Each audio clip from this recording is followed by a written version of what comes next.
Sat us down and he said to us, look, I have some really bad news for you, and he didn't break it to us gently. It was the best way to do it, I suppose. He said, look, your father was killed last night along with a couple of other people in Donnelly's bar.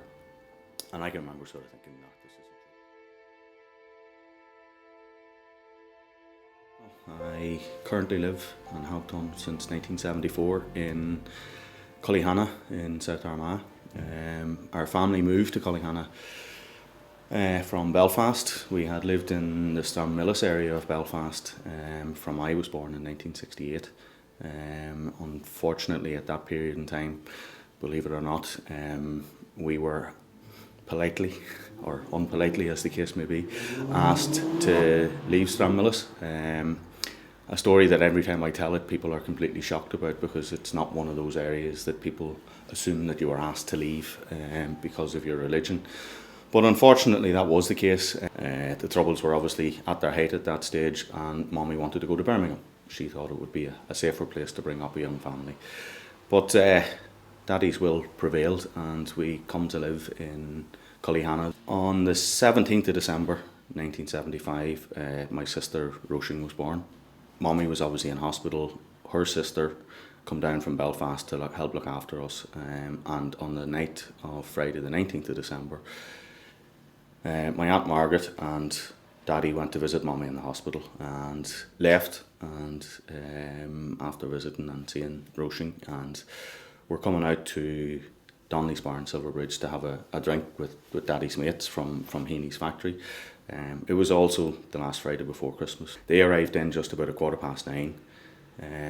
My Aunt Margaret's husband had left Belfast that evening, driven the whole way from Belfast, and arrived just about 5 minutes after them.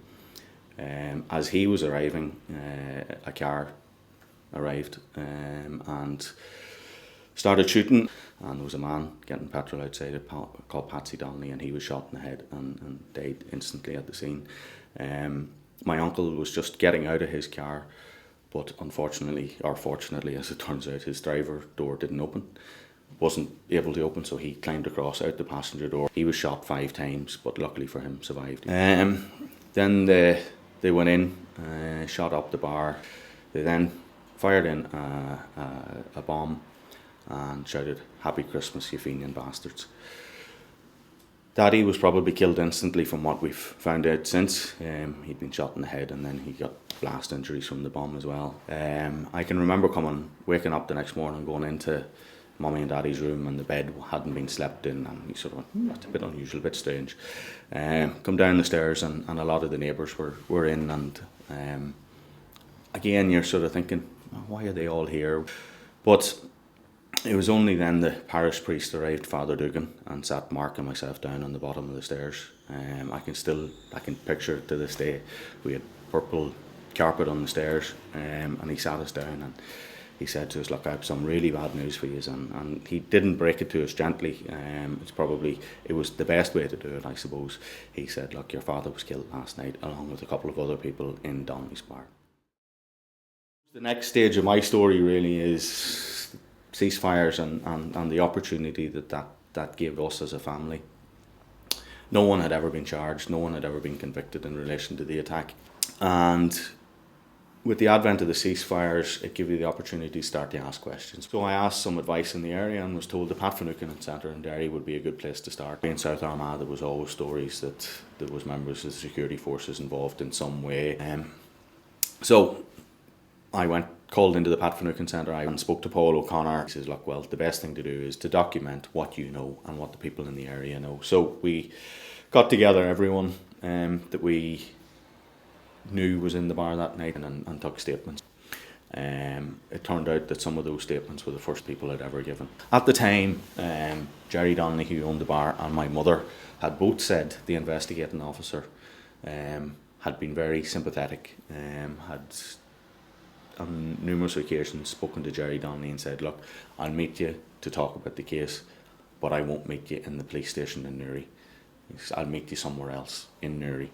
He said that he just didn't feel safe talking to Jerry about what had actually happened in the police station. We put an advert in the Belfast Telegraph asking for the investigating officer, without naming him, who would he be prepared to meet the three families.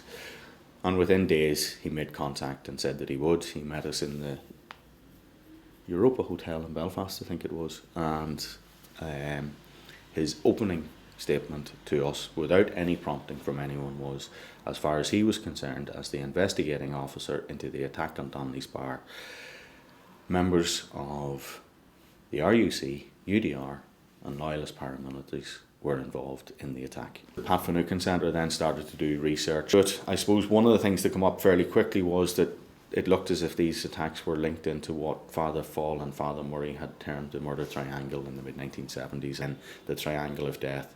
We started to look at those cases, and it sort of snowballed to the extent now that we're probably dealing with somewhere in the region of 50 or 60 families relating to over 100 deaths in what would be termed the murder triangle. One thing that did keep coming up was that there was members of security forces involved in most of the attacks. In the early 2000s, the Pat Finucane Centre got together an international human rights panel, as we called it, and we put to them the evidence that we had gathered from newspaper archives, from papers, from talking to families, from public records office, whatever we could gather together, and sat it with them and said, look, what do you make of this, basically? They interviewed some of the families in the Priory and Benburb. They wrote a report and basically said of the 15 incidences that they had looked at, they were happy. Happy is maybe the wrong word. They had found evidence of collusion in 14 of the 15 incidents that they looked at. So that was another big bonus and a plus for the families, and it was good for morale, I suppose. 2005, 2006, Hugh Ord, who was the Chief Constable of the PSNI at the time, set up the Historical Inquiries team.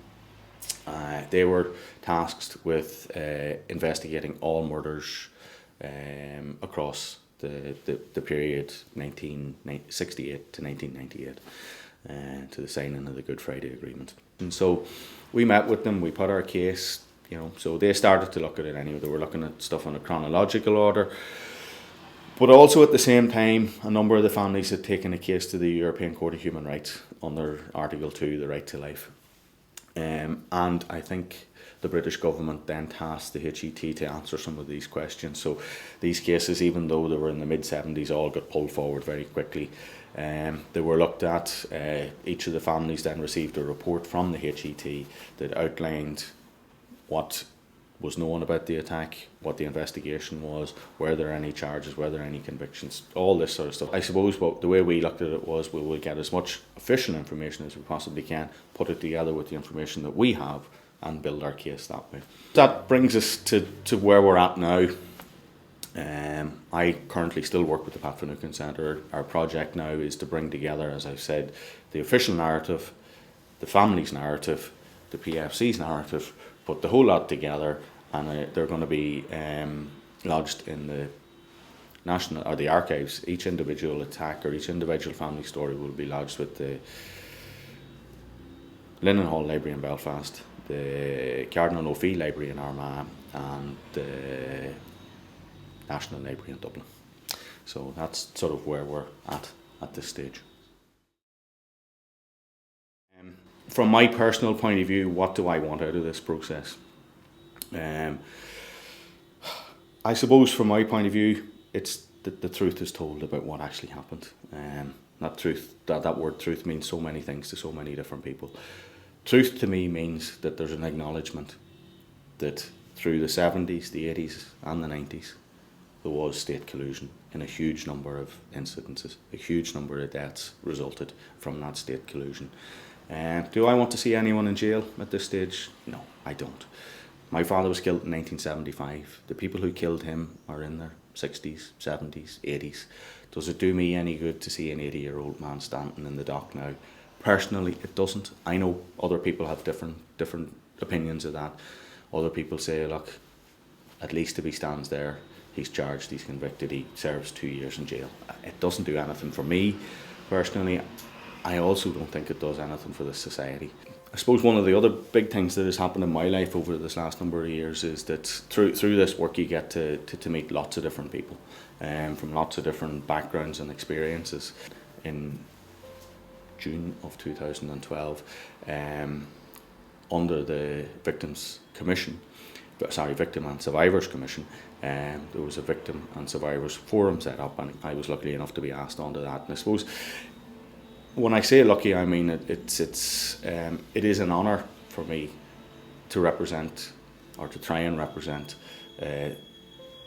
a voice for victims that will hopefully be heard at governmental level. You get to meet lots of different people with lots of different experiences, and you're challenged, but that's good.